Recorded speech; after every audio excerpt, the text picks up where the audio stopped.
Hey, it's Rebecca, and you are listening to Resilient by Design.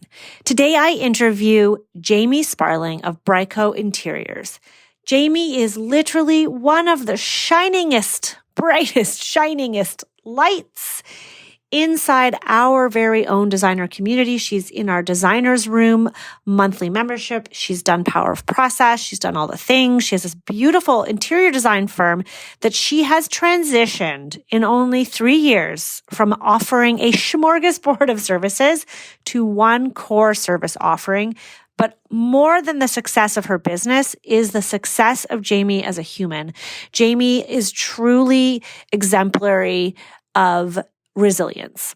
In this episode, Jami really shares some darker times that she went through before she started her design business. She shares her experience with PTSD and how she's had to look within and focus on her own mental health, her own priorities, and really personal growth to help fuel her success in life and in business now. I think you guys are really going to enjoy this episode with Jami. Dive right in with Jami. All right. I'm Rebecca Hay, and I've built a successful interior design business by trial and error, podcasts, online courses, and so many freaking books. Over the last decade, I've grown from an insecure student to having false starts to careers, and now I'm finally in the place where I want to be. Throughout my journey, it's been pretty obvious that I'm passionate about business and helping other entrepreneurs do the same. Each week, I'll share tangible takeaways from my own experience and the experiences of other badass women to help you build your confidence and change your business. The softest, most luxurious sleep comes from my abode bed linens. They're made from 100% cotton, and these sets make you feel like you're sleeping in a 5-star hotel. I promise. But without the 5-star price point. Invest in your rest and check out lovemyabode.com for more, and you can use my code RESILIENT10 to save $10 off your very first order. All right. We have Jami Sparling here with us today. Welcome, Jami, to the podcast. Thank you. Thank you for having me. I'm so excited to have you on the podcast. It's funny. It's one of those things that I almost feel like you've been on the podcast before. I don't know. It's weird because I see your face all the time, and you're always helping our design community, engaging and giving such great tips. And it just feels like such a natural thing that when you're like, I'll be on the podcast. I said to Vera, I'm like, hasn't she already been on the podcast? I feel like we need to have her back. And Vera's like, no, she hasn't been. I'm like, well, we need to remedy that. So welcome. Thank you very much. Yeah, I feel like we talk all the time. That's why I wasn't even nervous to come on today. So Yay! Excited to be here. Yeah, it's awesome. So why don't you start like every episode and just share with the audience a little bit about who you are and how you came to find me? Sure. So my name is Jami, as you have mentioned. I run BryCo Interiors, and we're based in London, Ontario. We do work all over the place, but we're based here. I have a design studio in a warehouse at this point and a team that works with me because I learned very early on what my strengths are, and I have hired for my weaknesses, and I love having people around me. So we work on residential design. We do full service specifically, so we can fully carry it through with all the decorating all the way through to the end to bring that full vision to life. And we seem to work with families on their primary residence.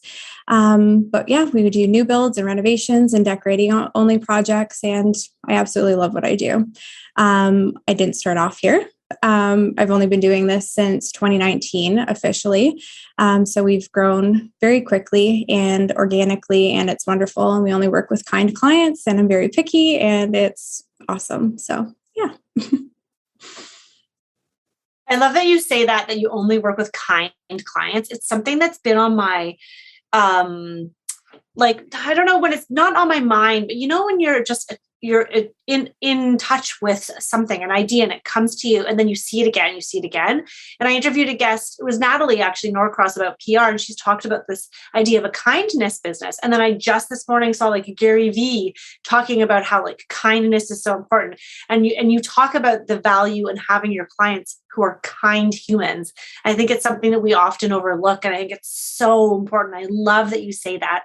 And I want to get into this a little bit too, actually. This is bringing back all the things I know about you and how well you run your business, but how you really do qualify your clients to make sure they fit certain, I don't know, what do you call them?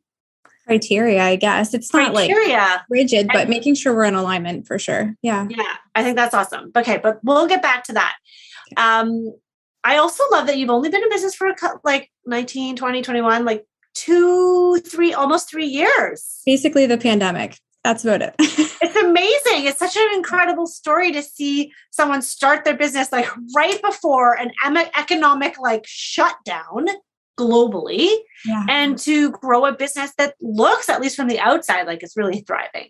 Yes. And honestly, it feels even better in it, to be quite honest. We're not super showy. We have a lot going on and it just feels good.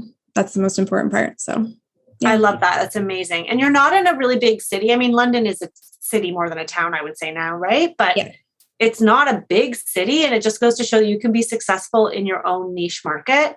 Yeah. I love it. So what I think is special and unique about you is how in tune you are with the process of learning and overcoming your own setbacks, right? Or your own life obstacles or mindset, especially obstacles. And I want to dive into that a little bit more today, because I think that your story and your experience is really inspirational for other especially female entrepreneurs. And I know that you haven't mentioned. So what did you do before you became a designer? Well, nothing to do. Your path is like long and convoluted like mine, but yours is very different. Yes. So I was a paramedic for 11 years before officially starting my design business. I did it as a hobby for 6 years while I was also working full-time as a paramedic. I actually had 4 jobs at the time. I absolutely loved that job. It was about 9 years into working as a paramedic that I was diagnosed with PTSD from one particular call that we did on the highway. I won't get into details because it's super sad and awful, but it changed my perspective on what I was doing with my life. Once I went through therapy and I was actually back to surviving, I guess, not thriving at that point. It really changed my perspective on what I wanted to do with my future.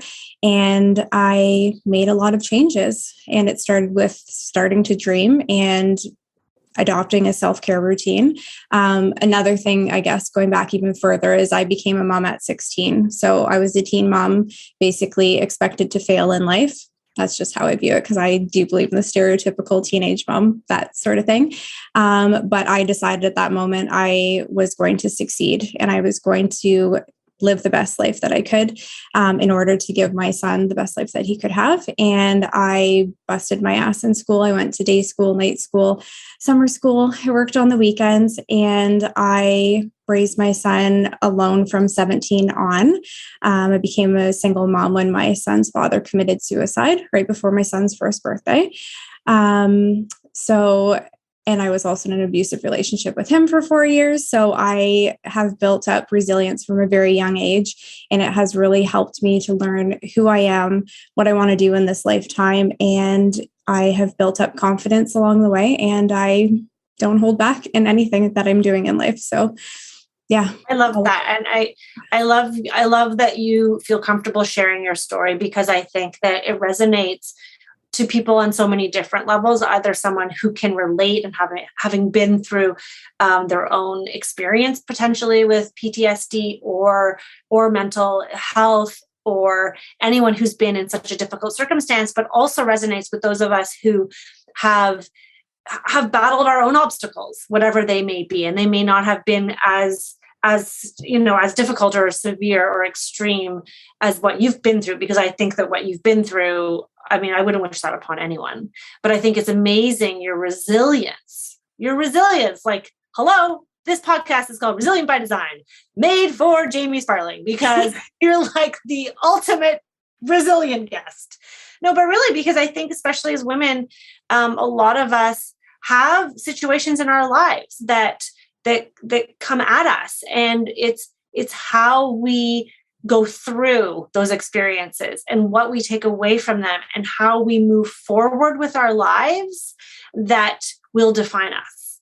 And we're not defined by the things that happen to us, but by who we are and how we grow through that and support ourselves in addition to the people around us. I mean, your children, obviously, but there's so much, there's so much there that I can only imagine that everything that you've been through is what has made you a stronger business person too, because you have a really different perspective.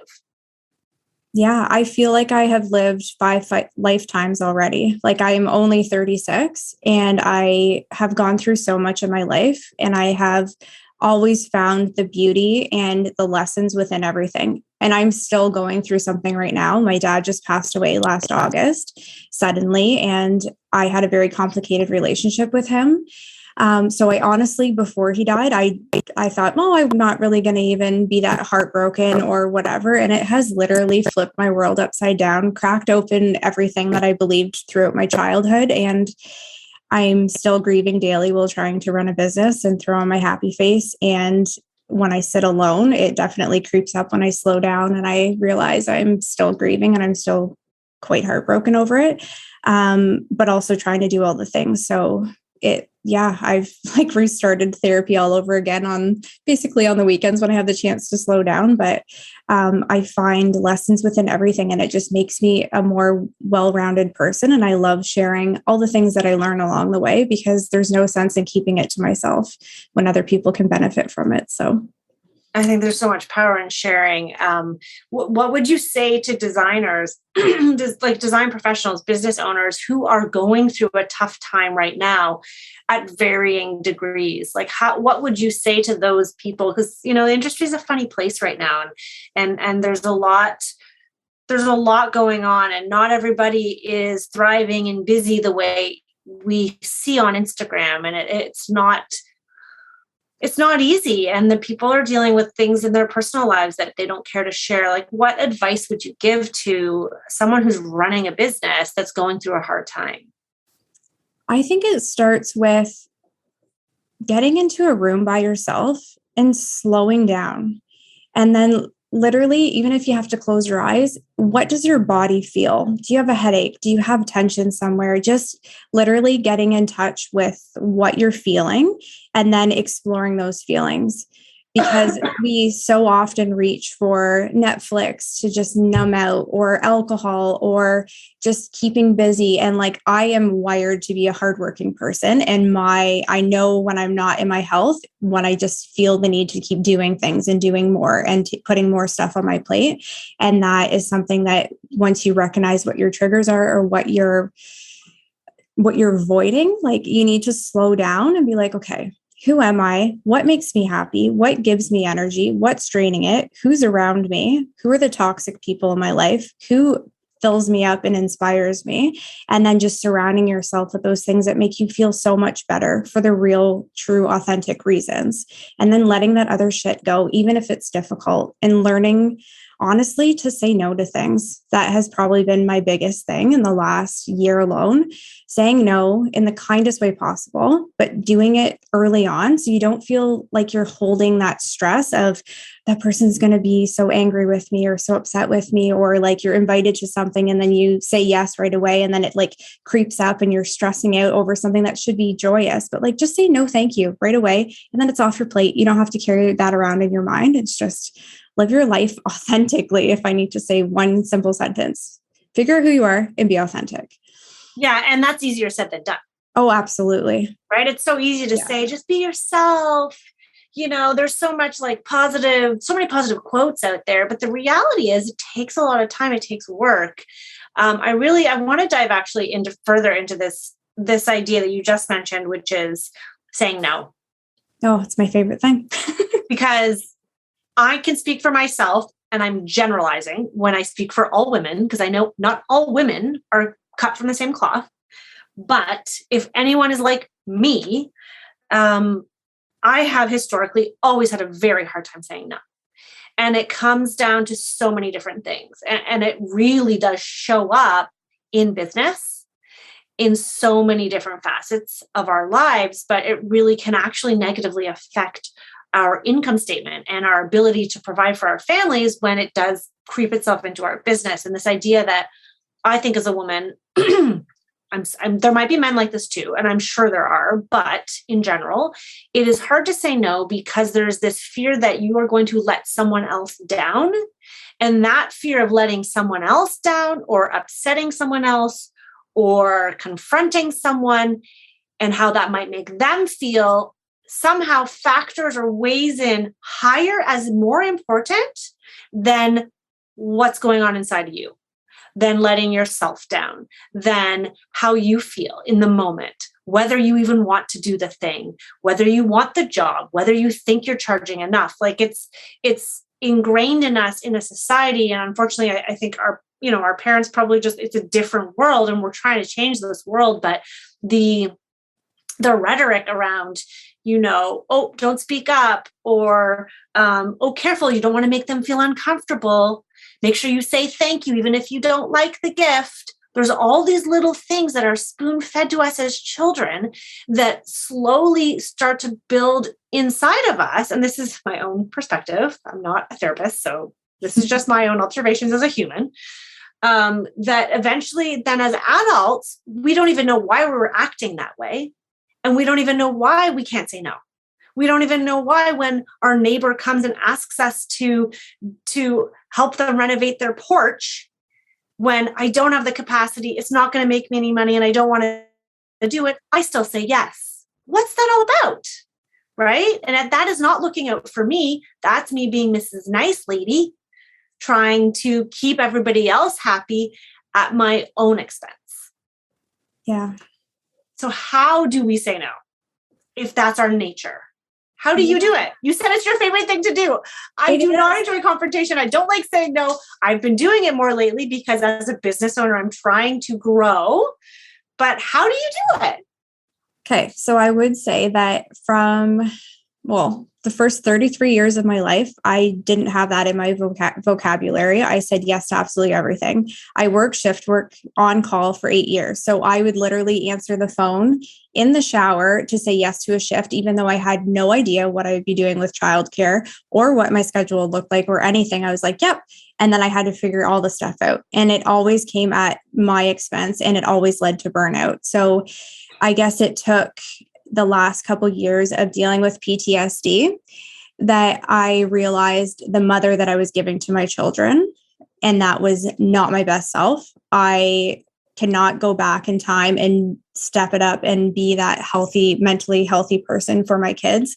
But now that I know better and I work on my mindset constantly, I now know what I can give to my children. So if I say yes to someone, I am jeopardizing my mental health and my well-being and what I can provide to my kids. And that is the most important thing to me. So I think because I was a paramedic, my mind works so fast. I am so decisive and I can play out a situation 12 steps ahead.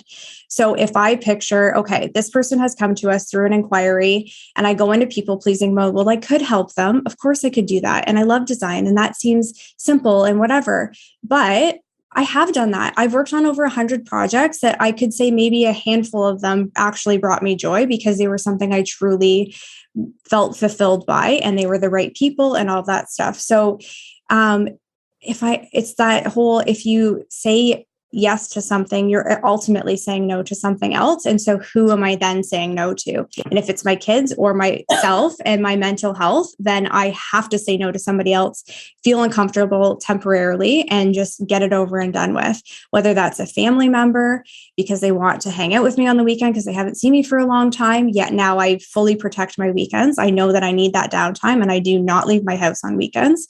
And like the odd thing I will, but it's not happening. But when it comes to taking on new projects, I have that criteria to keep me from going into people pleasing mode, because I will say yes to absolutely everything. So our criteria is the personality has to be a good fit, and then budget, timeline, and the style has to be a good fit, because it brings me joy to work with neutrals. Like if someone's like, I want to do a red kitchen, could I do a red kitchen? Could I figure it out? Probably, but I'm not going to enjoy it. So the answer is no. So I have those 4 criteria. I have our process. We have policies in place. And then I have people around me who can hold me accountable and say, you cannot say yes to everybody. You can't say yes to that because you're going to be like drained or whatever the situation is. So I have to pause and then think, how is this going to play out? And what is this going to bring to my life? If it's literally just financial, absolutely, it's a no. Absolutely not. Yeah. I love that. I love that. I love that you are clear in the the specifics, because I think that without the specifics, it gets very gray and wishy-washy. So what I mean by that is, if you have a discovery call with a potential client, we all have them, and we have a call, and our gut might say like, well, I don't know if I want this project, but you can't quite figure out what it is. There's nothing concrete.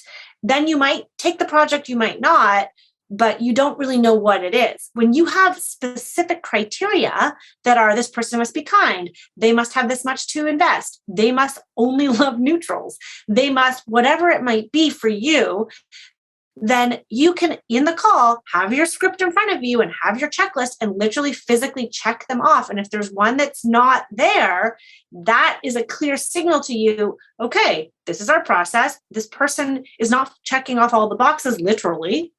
So maybe it's not the right fit. But if you don't have a system, or you don't have a process just in this tiny little section, then it's going to be a lot harder to say no.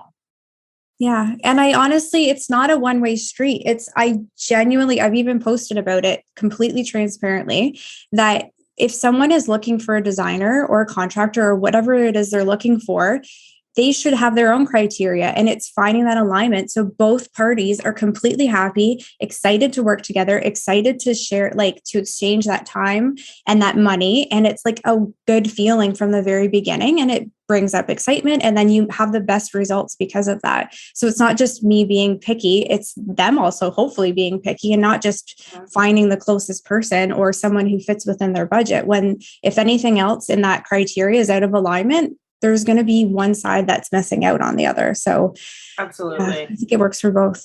And that's where your marketing can really come into play. And we're not going to get into that here, but that's where like my marketing brain is like spinning, because it's so important how you put yourself out there. You will attract certain people, right, to you, and you will show them this is how we work, or, hey, this is my personality. Maybe I'm super quirky. If you don't like quirky, like you don't want to work with me type of thing. Right.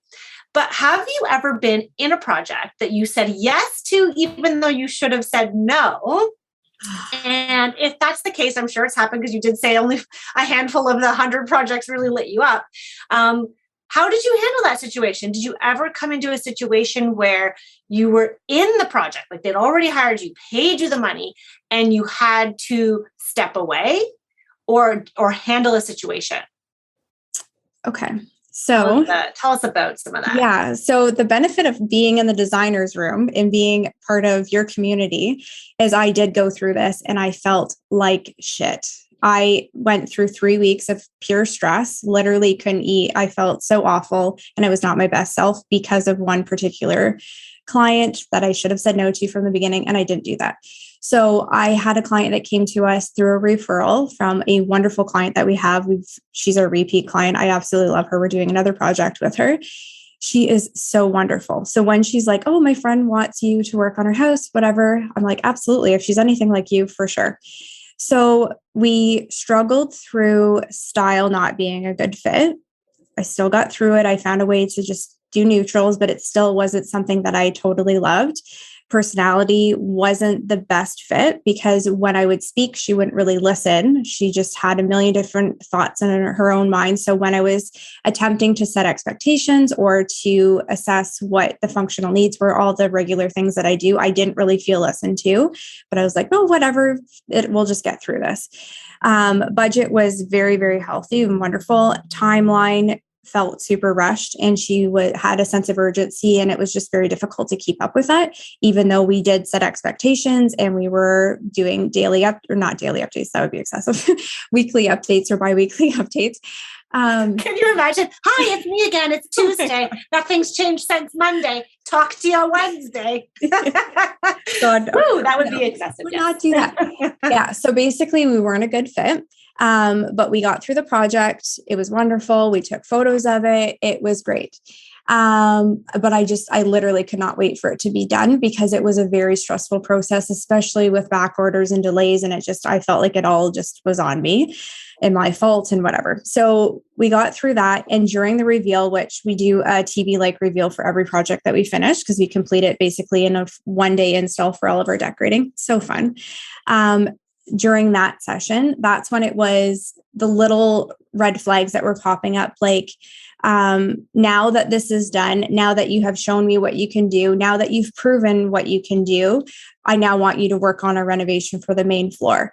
But it was like as if I didn't have any sort of value until I was put through this test. And literally those words, even I'm pretty sure she said, now that you've passed the test. And I'm like, I am a professional. I know what I have the capability to do.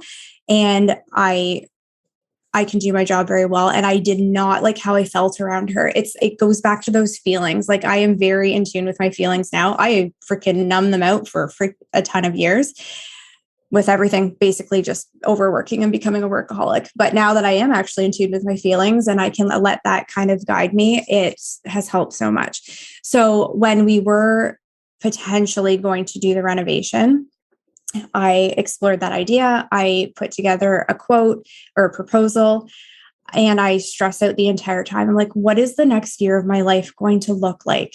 Like, I can't even imagine. Like, it was literally making me feel physically, mentally, all the sickness, illness, whatever. It was awful.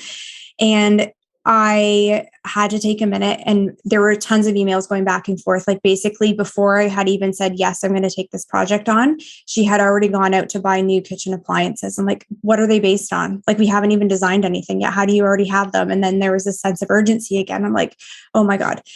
So she was in control. She was in the driver's seat. Yes. And she wanted to remind you of that. Yes, absolutely. And with her profession, it makes sense. But I need to be able to do that. I need to have some sort of sense of control and go through our process and all of that.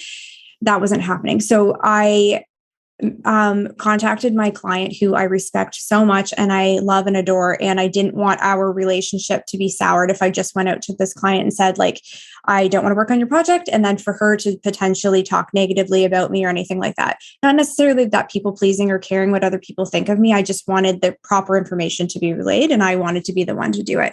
So we ended up going for a walk, and I explained how I feel around her and that I just felt really uncomfortable, but I wanted to maintain my relationship with my original client because I respect her so much. And she was so understanding and so wonderful. And she's like, I understand how she can be, and I understand how it's not a good fit with your process. She was used to working with me and everything. So I basically had her blessing to say no to her. And I put it in an email form in the most polite way possible. I didn't want it to be just verbal where it could be just forgotten about, because I knew that she didn't actually listen anytime I actually spoke. Like, needed a paper trail. Yeah. And my voice meant nothing to her. Like, she would even say, it's not that I'm not listening to you. It's just that I'm thinking about this instead. Well, like, then that means you're not listening to me. Like, so anyway, so yeah, it was, it helped me. So how did she respond to the email? She ended up not doing the renovation, taking a step back and realizing she was getting too excited and was going to put a lot of money into the house. And she didn't even necessarily know if she wanted to do that, and took a step back herself. And we were completely fine and civil afterwards. We returned to the house. We had deficiencies on the one room that we had worked on. So we dealt with that and we chatted about stuff, and super friendly. It was just not a good fit. So like letting her know that, like, this is the type of designer that I think would be more beneficial for you or whatever.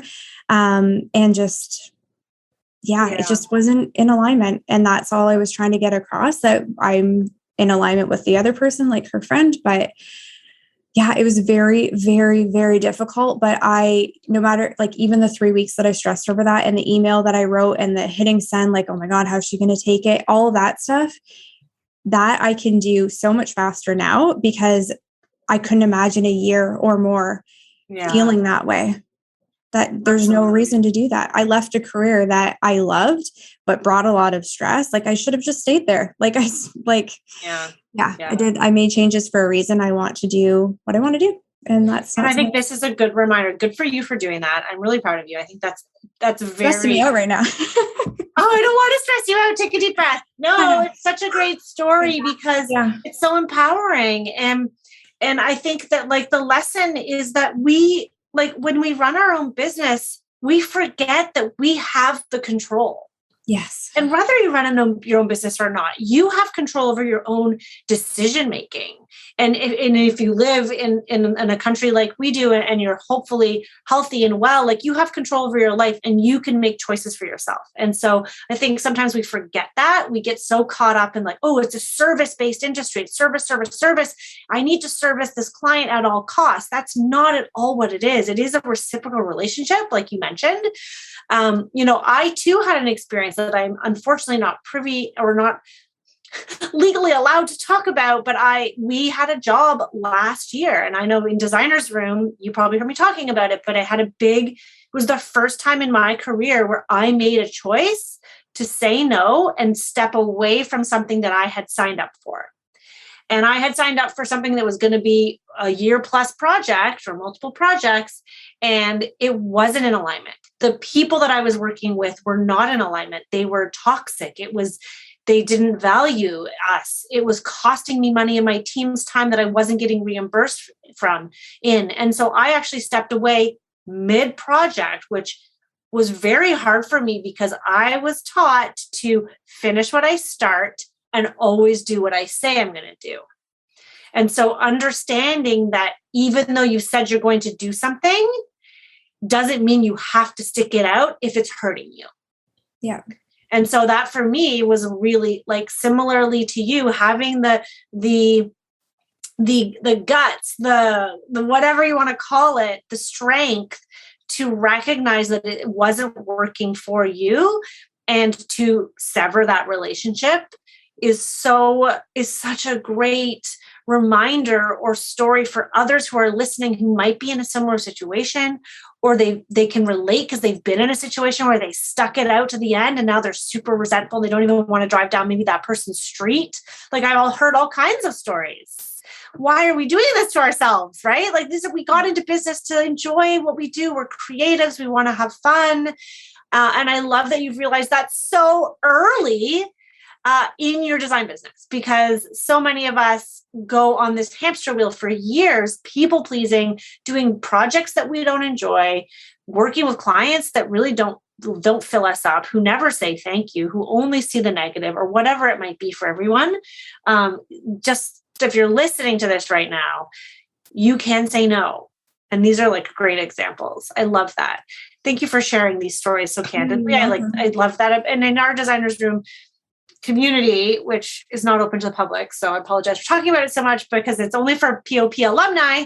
There's a reason for that, because once you've gone through Power of Process, as you have, Jami, it helps to set you up for success in your business in the back end, right? And creating those systems so that when we get together monthly as a community of designers, we can talk about all the other things because we know that we have our systems, we have our processes, and it's about supporting each other in the continuous journey and growth. And how do we use that? I know that you've said that before. It's like, if someone doesn't want to work with you in your process, then it's not a right fit. Right. So maybe do you want to share a little bit more about what you mean? So for anyone who is like, what are you talking about? What do you mean your process? Like they're paying you for design. If they want to pay you for design, why wouldn't you work from them?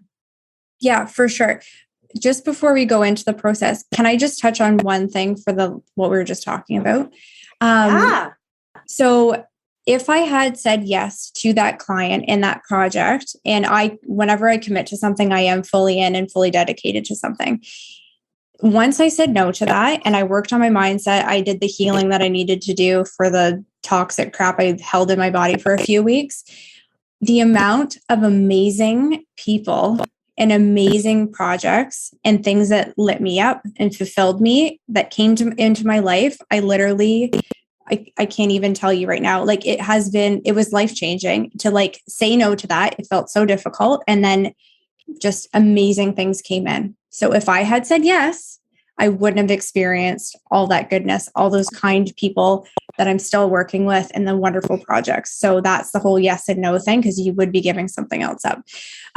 So then to go back to process. So when I took Power Process, I was in your first group. I was never on the Zoom calls because I did it all over by Christmas break. I did the entire course in 6 days, which is a little bit ridiculous. But at the time, we were doing staging, we were doing design consulting, we were doing 2-hour consultations for DIYers and full service design and decorating only and new builds and renovate, like every freaking thing, because I was saying yes to everything, which was great for experience. I absolutely love that. But then it gave me the chance to be like, what did I actually enjoy?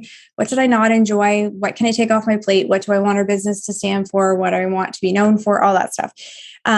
So I very quickly tried to have a process for staging and tried to have a process for full service design and decorating.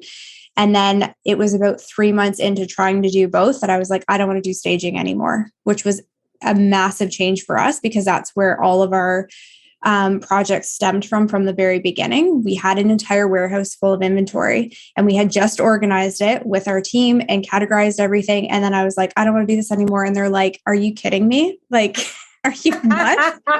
So even like pivoting and deciding in that moment that it wasn't bringing me joy. So then why am I doing it? That was a huge change and a huge shift for a business in itself. But taking the Power Process really helped to provide clarity and open things up like crazy. So our process now, it's an 8-step process and we send it out in our documentation. We have it on our website. I talk about it on the discovery call. I talk about it at the consultation. I set expectations early and often, like you say to do. And it honestly is amazing. I am fully transparent and share my story all the time on Instagram. And we talk about our process and I basically tell people I'm an open book. And by doing that, I attract people who respect that. And they're usually kind because I'm kind through social media and just as a person. And then we work through the process together. And it works for all projects, especially when you're working on multiple projects, to know where you're at with each one. Our internal process that we have, we sit down with our team every Monday morning and we go through each project and where we're at in our process. And it just has really clarified things and it keeps stuff from swirling around in your brain like crazy and feeling like you're going to drop the ball at some point because you're like, okay, what was I doing there? And what, like, it's too much to manage. So by having the process and by having all of our internal documents and our client facing documents and all of that stuff, it has really helped us become this well-oiled machine. And we honestly, even though we're a small business and we were just a design business, well, not just, we're a design business. We're freaking yeah, good catch. I read E-Myth Revisited and running it like a franchise, I really enjoyed. And obviously I love Traction. You and I have talked about that. Yeah. So we use Traction as our guide to be like, how do we run our business like a massive corporation? We have our core values. We have like everything seriously set in stone, and not set in stone. It's constantly changing, but at least we have that framework. And then we're constantly trying to improve, and we do debriefings after every project or even halfway through, like, okay, what's going on here? Can we tweak the process a little bit, which we constantly do? And then my husband's like, really? Now we have to change all these other documents. I'm very familiar with that. I'm like, oh, this happened. We need to update this, that, and the other so it doesn't happen again. Yeah. But it's good. It's good. Yeah. So, Jami, you've got so much going on. You've done so much in such a short time. I love that you had that major aha when you did Power Process. I feel like I remember you talking about the staging thing. It's all coming back to me. That must have been a really hard decision to say, I realize that the bulk of our business is staging, I assume. Yep. And it's not what lights me up. So I don't want to do that anymore. Did you just phase out those clients? I did. Not take any more on? Yeah, I did. And it was difficult to do, to be honest. And it was a huge risk with the money mindset and just abundance and all that stuff. Whenever I work on my mindset and I grow, I'm like, I make so many changes along the way. And then everybody thinks I'm crazy until I can show them that like, I'm not actually crazy. This is working and you can manifest whatever you want. So with the staging, what had happened actually was, because I'm a feely person, I do everything because I'm trying to help others and I want to feel fulfilled as well. I recognized that I would pour my heart and soul into staging a house, because I would do the entire home. It wasn't just, oh, just do our living room. I'm like, no, if we're going to do your staging, we're doing the entire thing. So it's that feeling from like the entry all the way through. And we did exterior spaces and everything. I went over the top. It was not efficient, but I loved it. But it was fun for a while. Yeah, it was. It was just a lot of work. I was doing all of the design stuff. So then I would return. We were also doing decorating and design projects as well. So then I would return to my client's home for another project, and I would see that everything that I poured my heart and soul into still existed. And it wasn't just being like picked up and removed 2 days later once the house sold. It was there and they were living in it and they loved it, and like how it was changing their lifestyle and how it was helping their mental health. And they weren't frustrated with their annoying kitchen cabinets, or like they were actually sitting together as a family and enjoying time together on their comfy sofa. Well, it also looked beautiful and inviting friends over and entertaining, all that stuff. That's like the touchy-feely, lovey-dovey stuff that like fills my heart. And then a staging was wonderful at the time that it was done, but that it was like, I'd see photos of it and someone moved something out of the way before the photo was taken. And I'm a huge control freak perfectionist. I'm recovering from that. But like, then it was like, why did that person move that breadboard? It was there intentionally for whatever. And then it would just like be wiped off the face of the earth a few days later. And then, so it was just, I don't know. I pour so much into the work that we do, and I want to do it for the people who are going to enjoy it. And that's where I was starting to feel that disconnect. And staging was so time sensitive, which I love the challenge and I love the fast pace. But when I'm also trying to do design and decorating and go through my process and have control over what point we're at, it was just two different worlds that I couldn't pull myself in and out of. And it was too much. So I decided to niche down. Yeah, and that's why I always say, like, even when you have a process, anytime you veer from it, you're like, oh, well, for this client, I'm just going to do hourly. And you know what? We'll just do it a little bit different. It becomes very stressful because you're shifting gears mentally. Where am I at with this? What's going on with that one? And that's why I'm proud of the process. I always say, like, pick one core offering, like just pick one offering, stick with it, make it the thing. And then eventually you can add in other ones if you want, and if you grow and if you scale. But good for you for making that shift and recognizing it and not just clinging to it because it was the thing you were known for. Yeah. Well, thank you. And it honestly was a huge leap in my belief system and mindset, because we have a commercial lease and I have a mortgage on my home and I have like kids that count on me for all this stuff. And to be like, I don't want to do that because it doesn't bring me joy. It seems freaking ridiculous to someone who's worried that you just have to make money all the time. And I was like, nope, I believe in what we're doing with the other thing that we're going to focus on. And it has been absolutely amazing. Awesome. That's so amazing. So you have a team of people then? What's your like structure look like? Is everyone on salary? Are they freelance? How many people do you have? Give us a bit of insight into what that looks like in BryCo Interiors. Sure. So because of Traction and Rocket Fuel, they talk about the visionary and the integrator. So I'm the visionary. My husband is the integrator. So my gosh, you're like what everybody wants. Everybody wants the Shay and Sid McGee combo. Yes. You've got it. My husband, I could never convince to help me. I'm so jealous. It's amazing. By the way, Traction. So the eMyth, Traction, and Rocket Fuel have been my Bibles as I've grown my business. And my operations manager, who has been helping me, she's part-time though, she's not full-time. She's like the integrator and I'm the visionary. And I'm like, oh, I see why the book says all the things. I'm like, and guys, if you haven't read those books, read all three. They're awesome. Anyway, sorry I interjected. Yeah, no, that's amazing that you have that. Yeah. So I ran the business by myself for the first year. I had hired my mom and she was basically my design assistant. Like she just did everything with me, all the stagings, all the everything. That's how we started. And then my husband came into it a year afterwards. And he is very systems driven. He has a background in running franchises. He used to own them with his family. So he is used to having like 170 employees and having to like streamline everything and really just all the documents that are necessary and can see where something is inefficient, and he can find a way to make it more efficient. So he's wonderful in that way. We are not wired the same whatsoever. I'm like a dreamer and have a million different ideas every single day. And he's like, that's unrealistic. And I'm like, okay, you know what? So, by the way, your husband is so cute. He will send me DMs on Instagram. He recently sent me one. I don't know if you know he does this, but he was like, Jami has asked that I take charge of like getting acrylic trays or something. And she said, you have really great ones. So can you tell me where I can find them? I'm like, man, Jamie's so lucky to have you. I don't say that. I think that in my head.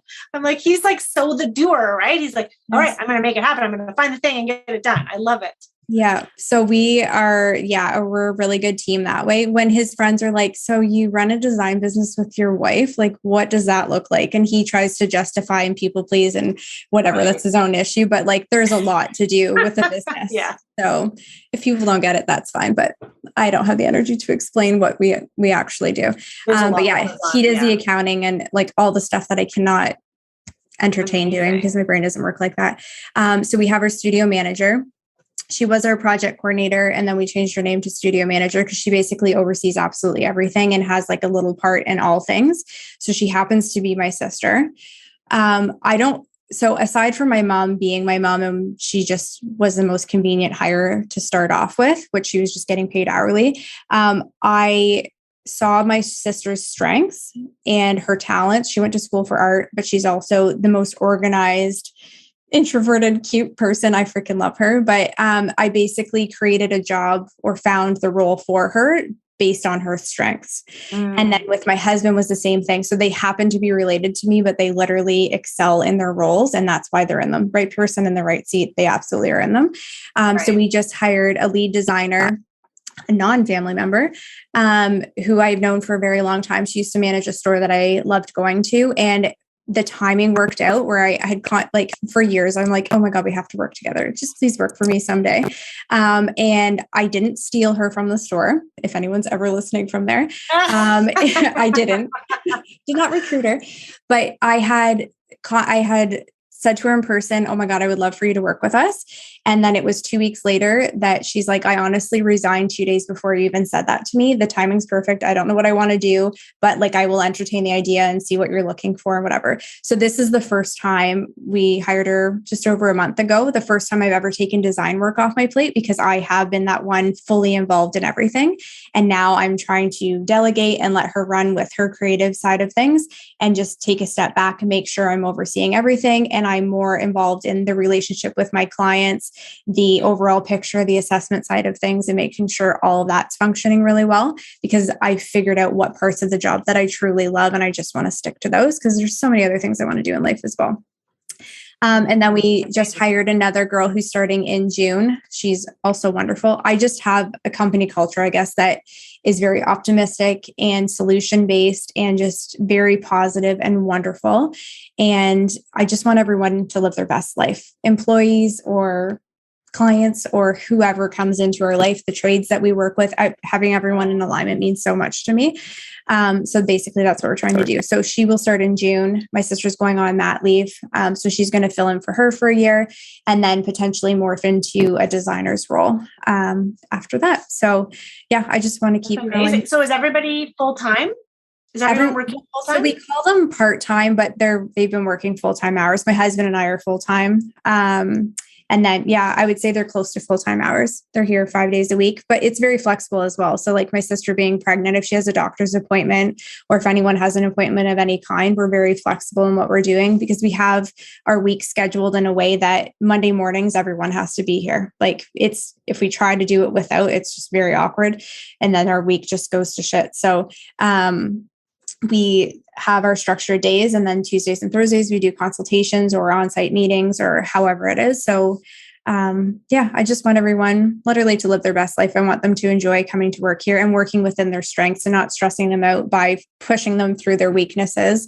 Like if someone wants me to run QuickBooks, like literally I'll quit and walk out the door. So have your own company. Yeah. I really like that you say that because so many designers are like, well, what role should I hire for? Or what do I need? Or like what tasks, what's typical of a junior designer? Or what does an admin person do? Or what does an office manager do? And the answer is it depends and it varies. And I like that you have paid attention to this idea that I assume like Traction talks about this a lot, but getting people in the right seats. And I realized that a few years ago that I had certain people in my organization that I was trying to like fit a square peg into a round hole. And then I would get so frustrated. Why can't they deliver on this thing? It doesn't make sense to me. Like, why can't they do it? Because they're not built that way. That's not how their mind works. And so as soon as you start to recognize strengths in someone, sometimes people get hired for a job, but you learn that their strengths are actually in just sort of that one area. If you're able to recognize that and there's an opportunity for them to grow and flourish with those skill sets in your business, then that's a super bonus. Because if somebody is truly in a role that suits who they are, they will be successful and they will be happy and they will love their job. And so that's something that's taken me some time, especially when you're interviewing, because sometimes as a business, you interview designers, whether they're freelance, full-time, and you're looking for a certain skill set, right? And it's not like, oh, I really like you, Jami. Well, let's see if I can find a role for you in my business. Like we don't all have those privileges to say, oh, I met this girl and she's amazing. So I'm going to make a job for her. Like not every company is big enough that they can do that. And so it's figuring out, okay, if I know I need this skill set, I do need to find the person who has that skill set, not the person who has all these other things that really make me like her or him, but they don't have that skill set, if that makes sense. I think when it comes to like hiring, like obviously you've had family, so you really are keenly aware of what those people's skill sets are because you know them so well. But as you interview people who you've never met, and that's something that I've gone through is like interviewing people that I don't know at all. It's really trying to figure out, are they right for the role? They might be fashionable or they might be artistic, but if the role is entering data into QuickBooks, then those other things shouldn't have as much weight as the skill set, for example. Yeah, for sure. And I've talked to you before about the Enneagram type and the personality test. So I love the Enneagram. And by knowing all of those things, I like to figure out who people are and how they're wired, and that naturally puts them into the right seat. So knowing that my sister loves to be organized and she's very systems oriented, well, that's amazing. That is not how my brain works. So that's the person that I need in my life so that we can be this well-oiled machine. Yeah, so true. I love the Enneagram. What are you, an Enneagram? I'm a 1. You're a 1. That's right. Pain in the ass. I don't remember what all of the ones are. I just know that I'm a 3, which is an achiever. So I'm just like, keep going. It's so helpful to know. And then we all like just work well together, as I know there's certain personality types that I probably wouldn't do well with, and that wouldn't be somebody that I would hire. So it's important. So if anyone who's listening is like, what did she say? What is she talking about? It's called the Enneagram, and it's spelled ENNEAGRAM. Yep. And just Google it. You'll get it. It's like a free online test. And there's how many? 7 numbers? There's 9. Oh, there's 9 numbers. I haven't done it in a long time. And you answer a bunch of questions and it'll tell you what your like first, your strongest number is. And then the second strongest, it'll tell you like who you're compatible with and all these different areas of your life. And I know there's lots of personality tests out there people can take, but this one is a really easy one to follow and understand. And I think it's pretty accurate when it's done right. I agree. I should do that. I need to find that out again. I love it. And there's a guy named Dr. Tom LaHue on YouTube, and I watch a ton of his videos because I don't like to just learn something and then just be like, oh, that was interesting and cool, and then you never use it again. So he actually shows how to implement it in your highs and lows of each type, and then how that corresponds to other people in your life. And it has changed the relationships in my life. Like I had all my extended family members even do it. Like my grandma has her type and my aunt, and like, but then it gives you compassion and understanding, and then you can, I'm obsessed with it. Yeah, because you're like, oh, this person is really wired differently, and so when I say this thing, they interpret it differently, or whatever it might be. Absolutely. I made my family do it. I'm like you, but it was a couple of years ago, and I don't remember. So I need to look back. I think there was an email chain that went through, and we were like, oh yeah, that makes sense that you're that, but I haven't.